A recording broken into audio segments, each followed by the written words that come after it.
Welcome to EVONA Origin Stories, the space podcast where we bring you extraordinary leaders from within the sector as we explore their fascinating stories of early life, career, and how they broke into the space industry. In today's episode, we're joined by Laura Forczyk. With almost 20 years industry experience, Laura is a renowned space consultant, career coach, and the founder and executive director of Astralytical, a space consulting firm that empowers businesses, governments, non-profits, and professionals around the globe to grow in the exciting and fast-paced space sector. Laura is also the author of two fascinating books, Rise of the Space Age Millennials and Becoming Off-Worldly. And as if that wasn't enough, she's currently working on her third book, which delves into making human spaceflight more accessible and inclusive for everyone, including people with disabilities. With a lifelong passion for space and a background in astrophysics and planetary science, Laura has successfully transitioned her skills into her unique niche today. In this episode, we discuss Laura's journey into the industry, the invaluable lessons she learned along the way, as well as the diverse and exciting roles available in the space industry to anyone with a dream.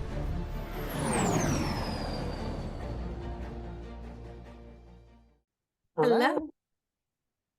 Hi, Hello. how are you? Doing well. Good to connect with you. Yeah, definitely. Really glad to connect. This is going to be a really interesting conversation. I've kind of had a look of what you're about and what Astralytical are all about, and I think there's some very clear kind of shared visions for the industry and the future of the industry and how we kind of progress forward. So yeah, I'm really looking forward to kind of getting into it with you today. Sounds good. Let's do it. Perfect. Right, let's jump straight in then. I think a great place to kind of begin speaking about people's space career journeys is at the very beginning. So talk us through kind of where you grew up, where you started in life, at school, and then your early career. I grew up in Philadelphia, Pennsylvania, in that general area, and I always loved science and space, especially when my parents sent me to space camp in Huntsville, Alabama. And I knew I wanted to be an astronaut. I knew that from third grade, but I didn't really know how to get there. So I studied science, I studied history, I studied English, all these subjects in like high school that I thought would benefit me, but also that I just enjoyed. And then when it came to going to university, I wanted to be near a NASA center. And I don't like the cold. So I wanted to move south. So being near Kennedy Space Center was because to me, it was the passion of the exploration of space plus physics, which I had found in high school that I actually really loved physics. And that really opened my eyes to all the possibilities out there in space. And it wasn't really until grad school that I realized there's a business aspect to space as well, and a policy aspect. And I felt that there was so much overlap between my interests with history, with international relations, and with the general how do we get people to space concept along with my background in astrophysics. So I actually switched over to planetary science for my graduate studies and got some more hands-on work in the lab studying like Regulus simulants. So that's the dirt and dust on planetary bodies, especially the moon was my passion. I always, since I was a kid, wanted to go to the moon. And so for me, it was like, okay, how do I combine all these different interests? Well, here's a professor who's trying to figure out how we work with the dirt and dust that's on the planets, or we call planetary science is called the moon planet. And in that case, it was not just the moon, it was Mars, it was asteroids, it was all of these planetary bodies that people might actually go visit. And if not people in the near term, most definitely robots. And so it was combining all of these interests of how do we physically go do this? And that really introduced me to all the possibilities out there in space and opened me up to my first career job, which I don't know if you want me to take it from there.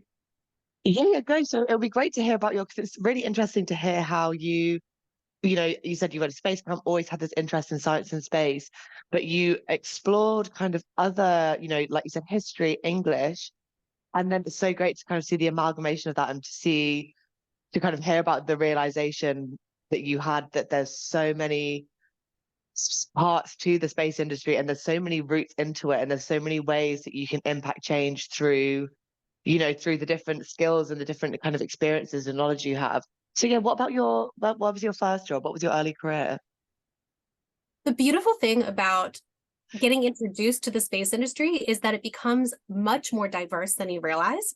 And that's what happened in my first full-time job. I worked at CASIS, which is also known as ISS National Laboratory. It is a nonprofit that handles a lot of the scientific payloads on the International Space Station for the benefit of life on Earth. And I started very early in that organization where I was the first physicist that they hired. So I was helping out not just with all of the physical science projects, also the remote sensing, the technology development, but also a bit on the biological sciences side too, just because we had such a small science team. So it was very multidisciplinary. But not only that, our job was to evaluate the research, yes, but also talk to the researchers, talk to the inventors, talk to people in business development and marketing. So it was all of these different people combined who were trying to fly payloads to the International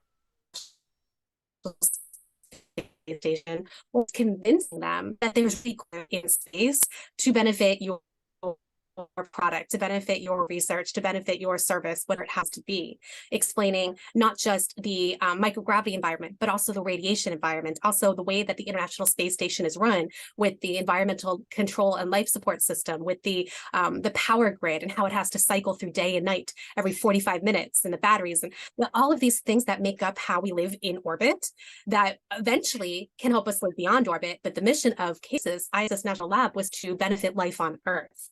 I think that's where people get lost if they're not familiar with the space sector, if they're not familiar with how space impacts their everyday lives. They just don't see why we're spending money and time on this. So in addition to all of the satellites that we have in orbit that most people don't even realize are up there benefiting them, the weather satellites, the GPS or GNSS satellites, the remote sensing that gives us all this data, even really good science is being done on space station and future commercial space stations as well, having to do with how we live and work in remote areas, how we communicate in remote areas, all the different science benefits of understanding the human body or drug development, or all of these ways that we can really make a difference on life on Earth. And people just don't realize this. And it opened up my eyes because I was only aware of a small segment, having come from the physics side of things.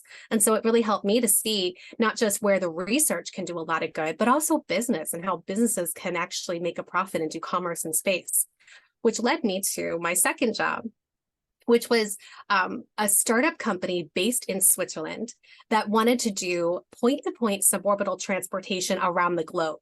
So if you think about how long it takes to do an airline flight from the United States to, Europe, or, halfway around the world, I've actually been planning out some of these trips. It's many hours, half a day, full days sometimes of travel. But what if we could go in space for a few minutes and really cut that trip to half an hour or an hour at the most? That kind of rapid transportation around the globe has been thought of a lot in science fiction, but has not yet come to reality. And the company that I worked for was a startup that was wanting to do this kind of transportation with spaceports in Europe, in North America, in Asia, in South America. And I was based in Florida, helping them to establish their primary spaceport in Florida. And unfortunately, as startups go, like any other business, there are failures. And so this particular company failed. We were supposed to have a ramp up of activity in Florida, and I was supposed to run it, but that never happened. And here I was about to give birth to my first child. I was literally 9 months pregnant, clearing out the office at Kennedy Space Center, wondering what I was going to do. and I realized I know all of this experience, all of these interests, but I felt stuck because I didn't want to start a job search with a newborn. And so I had no business background at all, but I did have some experience part-time running a analyst segment of a market research company based in the space sector. And I had experience on now the business side of understanding how companies can advance their research, advance their projects, advance their R&D in space. And I had that business experience of helping companies understand why they might want to do point-to-point suborbital transportation or parabolic flights, because that was the initial thought, was start out with like a zero-G kind of corporation, kind of zero, getting into space with those parabola parabolas, which I've done before. It's fantastic. You can do it for fun. You can do it for science. I had a little bit of business experience, even though I don't have a business background. But as a scientist, I really did not know what I was doing when I started my own company about 7.5 years ago. I thought it was just going to be a temporary thing that I could work part-time while I figured out my next move. And so I founded Astralytical, not really understanding what it is I was trying to sell.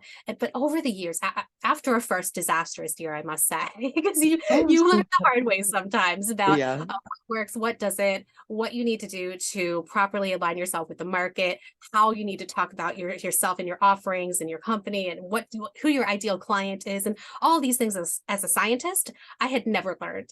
I had to learn this the hard way. I had to eventually get some professional help from people who are experts in these areas to direct me about how to actually form a proper company. But it worked out. So here we are, 7 years later. Astralytical is growing strong. We do different types of consulting for businesses, nonprofits, and government agencies to help them grow in the space sector, to illuminate their path forward, either with expansion in the space sector or coming from the outside the industry and wanting to get into the space sector. And we also have another brand under lauraforczyk.com, which helps individuals get into the space sector, which is very much in alignment with what you are doing at EVONA, because it's so many people who have always loved space or recently realized all the really cool things that are happening in space, and they want to get involved. So it's a lot of people coming from outside the industry, individuals who want to get in the space sector, either through starting their own companies or working for an existing company or investing in space. I help them to see what the possibilities are for them to work in space, even if they're not an engineer, even if they don't have a STEM degree. Yeah, absolutely. That is really key, isn't it? That, it's not all about scientists and astronauts and engineers. And there's so many, other routes into the industry that a lot of them are non-technical, which I think is very surprising to a lot of people who, as you said, have this lifelong love of space and exploration, but never even kind of put two and two together to think that maybe they could do a job in that industry. And it's, I think that both of us here are very aligned on the view that space is for everyone and that space should be accessible to everyone. And that is really why we started the podcast in the first place, to kind of demystify the sector, lift the curtain on it really, and get people like yourself on here to speak about the journey they had into the industry. And it's never just one stop. It's always a bit of a winding path, trying different things out, but it just really highlights what is possible when you just follow what's interesting to you. So kind of on the topic of making space accessible for everyone, obviously a hot topic within this is diversity, or the lack thereof diversity, in not just space, but in STEM industries in general. The statistics are hard to believe when it comes to kind of the gender split and other kinds of diversities when we're looking at, how the sector is made up. But as a female leader within the sector yourself, what are your thoughts on the current diversity in the sector, and what more we can be doing as an industry to kind of impact this change now and for future generations? It is still very monolithic, at least in the space circles that I am in. I have not seen it change much in terms of gender diversity, in terms of racial diversity, in terms of disabilities and people with disabilities working in the space sector. So there's so much work to be done. I think there's more awareness, but with that awareness needs to come action. Because I see a lot of lip service. I see a lot of people saying that this is important, but companies not really taking the action to put the money where their mouth is in terms of hiring, or in terms of promoting, or inclusion of different projects, or speakers that they put on panels or on keynoters. Like, that kind of diversity gets overlooked, but again and again and again, we see top people running space companies, the C-suite is men, and it's usually white men. And there's nothing necessarily inherently wrong with that. It's just that when you leave out other voices, when you leave out other perspectives, it makes everything worse. It makes our viewpoints about the future worse. It makes viewpoints of what we are doing in terms of the space technology or the direction that we're going in worse. It doesn't allow us to think about things in new ways. And that's another thing that is somewhat becoming more common, but still lacking, is diversity of backgrounds. So a lot of the clients that work with do not come from the space industry. They come from other industries where they have different perspectives based on whichever industry they have come from, which can be invaluable to space, because space is such an insular sector where, yes, we span a lot of industries, but we tend to hire within only space communities. And that leaves out so many different perspectives of people who come from other types of industries, usually much more successful, much more established industries, to be honest with you. A lot more money flowing in a lot of other industries out there, that these employees, they could have really great perspectives, but they're not given that chance in those companies to showcase what it is that they can do and that kind of background that they have. And so there's so much more that we can be doing with all types of diversity. I think we are seeing more diversity in terms of global representation, which I'm really glad to see. It seems like a lot of countries now are either starting government space agencies or starting initiatives to have commercial space sector pop up in their regions, or in some other ways promoting the space sector and different ways that people can get involved in space. And using space data is another one, because space is inherently global, and any industry around the world can use the space data that we've been gathering. So I think that's one area that I'm pretty optimistic about, is seeing the more global representation in the space sector. Yeah, I completely agree with you there. I think that's a really interesting point that you've touched on there about diversity of kind of experiences and backgrounds and perspectives. That's something that we have very recently published a piece on in the third part of our Inclusivity Drives Diversity series, where we're speaking about how, you know, we've come so far in terms of recognizing the need for diversity, but people are very hung up on the word diversity, and that often leads to people strategically hiring people that are visibly diverse and thinking that now they're a diverse organization and they've ticked all the boxes, but that is not an inclusive organization. And the route to diversity is inclusion, and you can't just be on the surface level ticking boxes, because you can't be bringing people that you deem to be diverse into an organization where they're not going to feel a sense of belonging. They're going to feel alienated. If it's an all older white male workforce, and you're bringing, it's tokenism when when you're selecting people in that way to hire. So it's really interesting that you've kind of brought that up, because that is really it's thinking about the invisible diversity, not just the visible. Obviously visible diversity is crucial, but there is that diversity of backgrounds, of skills, experience. Even neurodiversity comes into this, because these neurodiverse people it's just in the way their brain works, it's different to people who aren't neurodiverse, and they can draw different conclusions, they can view things from a different light, and just these unique ways of thinking that are influenced by so many areas of your life are really what is gonna, if we're all from the same village or we work at the same company, we're just going to talk ourselves into a corner, and there's only so many new ideas we can bring to the table if we all have shared backgrounds and experiences. So yeah, it's really, really interesting to hear you talk about that. I think it's really important that we understand the benefits of bringing in people who think differently, and not only think differently, but have different ways of accomplishing the same goal. So different problem solution sets and different ways that we can tackle some kind of thing that we've been stuck on for so long, because then we see how disruptive that can be for the industry, where people for so long didn't think that we could have fully reusable rockets. Well, now that's starting to change, right? And so people who think in traditional ways, there's definitely a place for that. But sometimes you definitely need that diversity of thought that can come from either diversity of background or neurodivergence or some other way of thinking about a problem set. And yeah, that's the only thing that's going to boost us forward past where we are right now, is having those kinds of outside perspectives along with the different perspectives that come from different ways of thinking. Yeah, completely. You're absolutely right there. And I think, hopefully through kind of conversations like these, we can open some people's eyes, both in and outside of the industry, people whose mindsets maybe need to change, leaders within the industry, and, people outside who potentially looking to join. So kind of on that same note, we think it's really important for kind of the people that are listening that, speaking about making space accessible for everyone, demystifying the sector kind of comes into that. So something we ask our guests is we touch on failures and achievements in the spirit of honesty and transparency, which I think is lacking in general in the world, not just in the space industry, with people with increased use of kind of social media and the internet, we get a lot of success stories and the final product, and people say, oh, amazing, look at what I've done, but they don't highlight the kind of the grind and the sacrifices that went into that. So yeah, on the topic of this, in your career journey, what would you consider to be your biggest failure? What did you learn from that? And then on the other side of the fence, what is your biggest career achievement to date? Every time I've had a pivot, it's because of a failure. Yeah.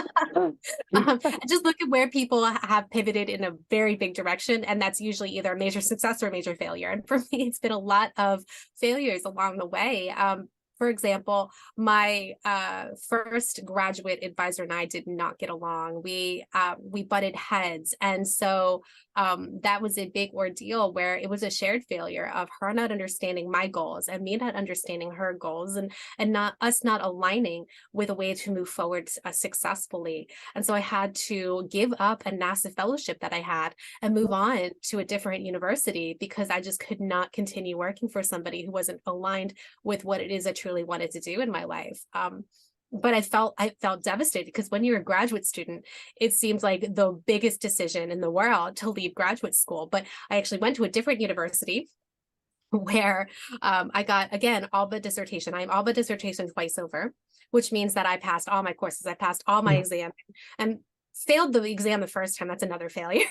Almost didn't pass it the second time. And for those who don't know the background of, science, when you pass those exams, it's all of the science, at least in the United States, it's all of the science that you've learned in graduate school. Your exam is written in oral and it's tough. And I almost failed that, along with then getting to that point of writing my dissertation and not finishing. And then I really coasted for like 2 years with my advisor, wondering if I'm ever going to finish. I got a full-time job and didn't finish my dissertation. And he's like, you need to stop. This is not the path for you. And it was just him telling me what I already knew, but didn't admit it to myself. So I think being true to yourself is super important. You can't be misled by other people who might have good intentions. My first graduate advisor had good intentions about what she wanted for my life, but it wasn't what I wanted. And that I wasn't being honest with myself and with my second graduate program about what I truly wanted. I needed that outsider voice saying, actually, this is what you truly are going towards, and you just need to admit it to yourself. I think so much in academia, it's seen as a failure if you leave the university, and that's not true at all. So people define success differently. And along those same lines, like defining success differently. So I don't define success in my company to be revenue or number of employees or, number of clients. I define success differently. And so there's all these outside perspectives saying that you're failing in this direction, or that direction, you're not succeeding fast enough.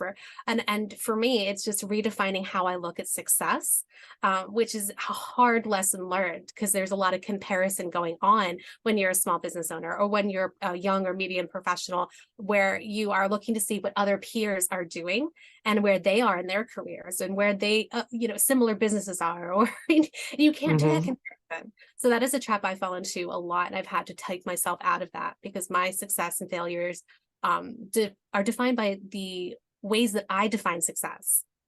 And so for me, I think actually has been the biggest success, is allowing myself that time and freedom to define what it is I truly wanted to do in my life, in my career. And for me, that's being a mother of small children while running a business that gives me the freedom to pursue the directions that I want to go in. And I never want it to be the largest company. I never want to grow my company huge, but it will be impactful. And that, to me, I think is one of the great successes, is having that understanding of who I'm truly impacting. It's not just impacting corporations or impacting government entities. It's impacting the individuals. Each individual, whether it's somebody who wants to work in the space industry, or whether it's someone who wants to pivot their company into the space industry, or someone who just wants to have that understanding of how they can do better in their careers. I mean, all of that, those individuals, that to me is the impact that I want to have, mentoring students all the way up to helping people near retirement age fulfill that lifelong dream of working in space. Absolutely. That's amazing. I really love that, the acknowledging the different definitions of success, because I think when the spirit of the work you're doing is to help people and to genuinely give people a leg up into an industry that you're passionate about, of course, the measure of success is kind of the impact that you have and the ways that you're helping these people. And, as you said, kind of mentoring them. And, on the topic of mentoring, that is really shocking about that you gave up a NASA fellowship. But that is, as you said, in the spirit of being true to yourself and honest with yourself and knowing what you want and who doesn't align with that. But that really, I think, that person could have, if you'd have been able to kind of communicate differently and work together differently, they could have been a mentor to you. But it just kind of shows the importance of these kind of relationships and how much they can affect you. And, well done for you for leaving. Like, congratulations. That is a very good choice to make. I'm sure at the time that wasn't an easy one. And I'm sure you had family and friends saying, stick it out. You're lucky to be there. Just stay, just stick it out, just suck it up. But look good. Well, you definitely should have left and, followed your own, what you're doing there, because that's not, if you weren't able to thrive in that environment, then I think that was a really good decision to make.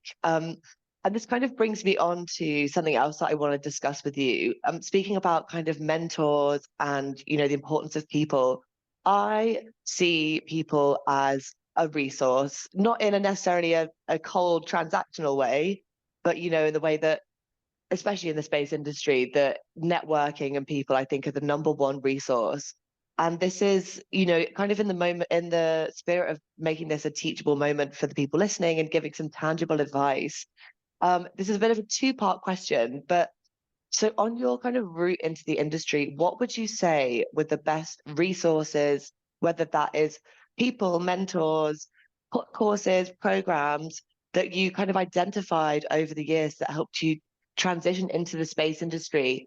And then on a similar note, what advice would you give to someone who's kind of starting that journey, whether they're from a technical or a non-technical background, who are looking to kind of make their own way into the industry?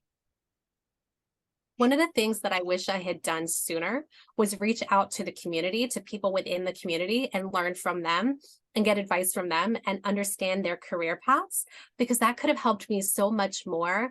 Professors mean well, but they have very limited points of view as to what the career path might look like for their students. And so for me, as an undergraduate, as an early graduate student, I was focused solely on the type of career that is very much promoted in universities, which is a professorship. And, that wasn't necessarily what I wanted to do, but I didn't know any better. If I had started earlier looking outside universities, which I did start to do later in graduate school, I would see the diversity of options in front of me. I didn't realize that, for example, scientists can get involved in policy, and in fact, absolutely need to get involved in policy to explain it to policymakers about what laws are needed or what regulations are needed or why funding needs to go to this area. I didn't realize that there was so many business opportunities in space. I for some reason had this impression that it was NASA. And I think a lot of people just think it's just NASA, or think it's ESA, or, like they don't necessarily understand that there's a diversity of ways that you can get involved in space until they start really reaching out and looking and talking to the people who are already doing these jobs, and then recognizing that those jobs are going to evolve over time, and that there are new jobs that don't exist yet that will come on board in the next 5 years, 10 years, 20 years. And that is really exciting, because if you can envision it, it will happen. It might not happen in your lifetime, but maybe it will.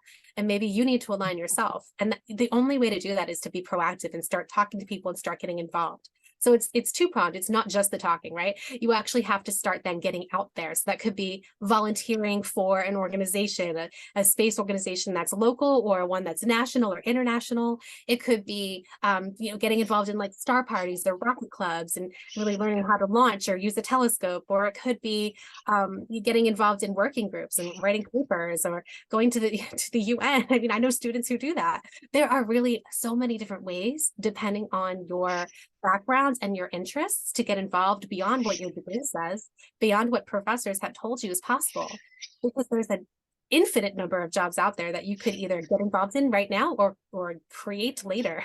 And I think that's the most exciting thing about space, is that there's that vision of openness, that yes, timeframes are uncertain, but you can work towards it. Yeah, we're not sending miners to Mars yet. You're going to go, not yet. But you can still do robotics, where the robot is digging in Mars, for example. Like, there's just so many different ways that you can envision what you truly want and then find a way to make it happen.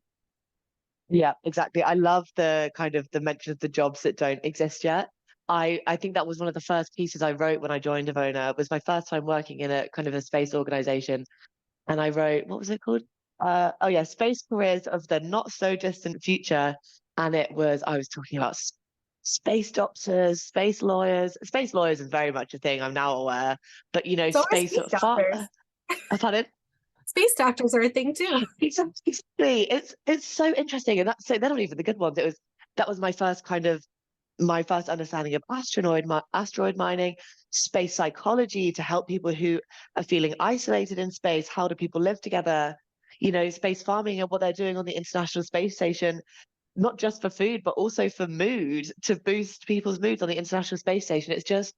I think it just goes to show that anything you are interested in, anything, whatever your skill is, whatever your background is, whatever you want to do, you could do it in space. And that goes for, I can't think of a job that, I honestly can't think of a job that doesn't apply to. I'm sure there are some, I'm sure some people will let me know some that I've missed. But, that's the kind of the wonder of the sector, isn't it? And, yeah, you don't know what jobs exist yet, but it's just the endless opportunities. So yeah, that's kind of what we're trying to do here, open up people's minds to kind of explore something that, had they not heard us speak about this, had they never stumbled across a conversation or a piece of content, they may never have kind of opened their eyes up to the possibility. So Laura, it's been so great to hear about kind of your journey, what got you inspired, what got you, kind of the amalgamation of things that led you to kind of into your niche today and how you're using your skills to help people, to bring people up. Um, so kind of looking forward and kind of overarching into your thoughts of kind of the space sector in general, just my final question is, so what are your thoughts on the current status of the space sector and how do you see this evolving over the next 5 to 10 years? It's a bit of a contradiction to say that space is both rapidly changing and also slow to change. And we can imagine all these futures, all these future jobs that we were just discussing. And we can also look at science fiction, whether that's movies or books or TV shows, or there's so many really great ideas out there about what humanity can do in space. And again, it benefits life on Earth. So this has never been about like just abandoning Earth. Earth is always going to be our protective home. But understanding that it will take a long time. It will take a long time for humans to get to Mars and start living there. It'll take a long time for us to actually start mining asteroids and having that be a profitable business case. And all these other things that we can imagine, it does take time. But while I'm saying that, to be patient and understand that things take time, it is so quickly evolving where, Mhm. a decade ago, Falcon 9 was not the workhorse of the world that it is today. We didn't have reusable rocketry that was continuously launching and landing, launching and landing. Starship is probably going to change things again in ways that we can't even predict. And the ways that the International Space Station is retiring and moving to take a place in our hearts that will now be commercial space stations.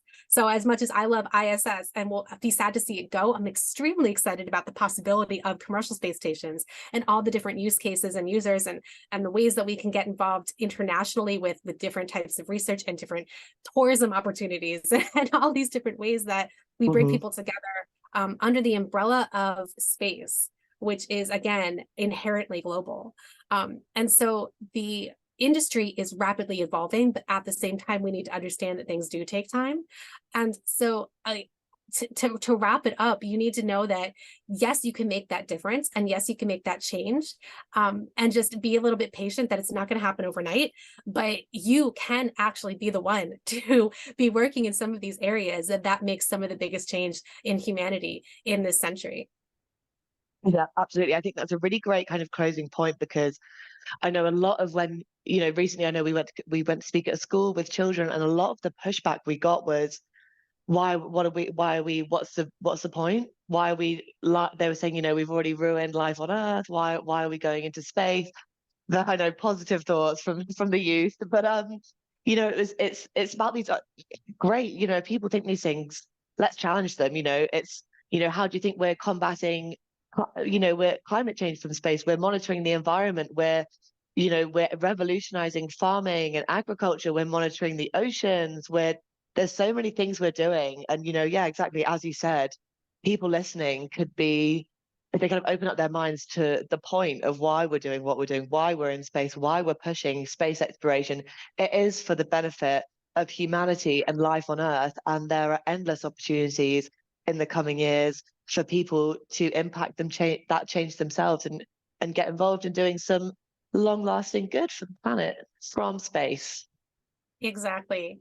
And that could also be a cognitive shift, that more and more people, more and more quote unquote normal people will be able to go into space, even if it's just for 5 minutes, or go to near space with high altitude balloons and be able to see that perspective that we don't often get to see, of our planet being a small, fragile place that every human being that we've ever known has lived, and therefore we need to protect our planet and understand that we're all interconnected. I mean, that overview effect, that that term that was coined by Frank White, I mean, I think that's going to become monumental as more and more people get to fly into space, which a lot of people think it's just billionaires, you know, spending money, wasting money on a wild ride. And that, you know, there's something to be said that is true, but it's also understanding that change that comes with each individual, and those billionaires can make those changes along with individual who are not billionaires, who just get a chance to fly through sponsorships or through research, where they can have that shift in mentality and see the ways that we can protect our planet or make things better on Earth, in terms of, you know,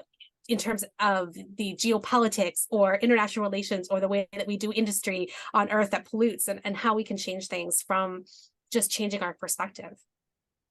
Yeah, completely. I hope that, you know, maybe one day my job will get me on one of those balloons.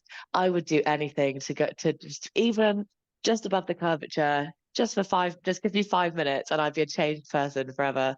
Well, it's not just for millionaires or billionaires, is it? I've seen the tickets aren't cheap, but it's not it's cheaper than I thought it might be. So hopefully, once we keep making space more accessible, we can bring that cost down, and, as we said, quote unquote normal people can get that experience, and, you know, have that kind of, the change of mindset, and the just kind of flip. I think it would just flip your view on life and humanity, just to be able to experience it from that height.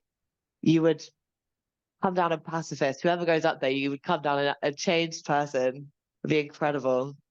One day, fingers crossed for us, both of us. We need both. Yeah, I'll see you up there, hopefully. Right, well, Laura, that's our time, but really appreciate you coming on here. It's been so great to meet you and speak with you about your journey and kind of what you stand for, which is very much what we stand for. So it's really nice to kind of get into this with you and talk about, you know, the problems in the sector and how we can combat them, and kind of the reality that a lot of people don't see, and how we can kind of move forward and create a prosperous future for the industry. So thank you so much for taking the time to come and speak with me. I really appreciated it, and I hope to speak again soon. Enjoy the rest of your day. Thanks so much for having me. This was fun. You take care. You too. Speak soon.